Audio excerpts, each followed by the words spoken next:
think I got suspended from kindergarten, to be quite honest. I think it came from like me telling the teacher that what we were learning was dumb.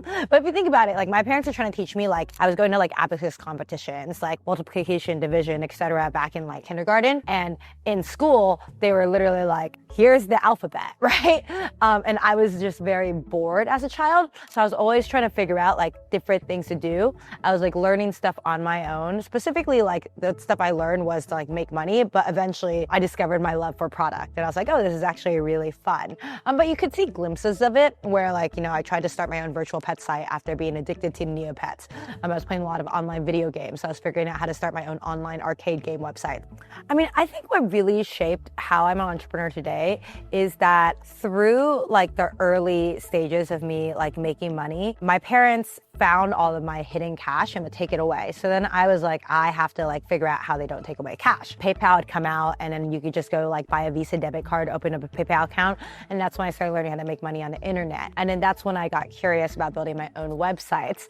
And then like that kind of led to hackathons. And then I would say like the turning point of like real entrepreneurship and like wanting to build lasting companies, like more than just bots, right?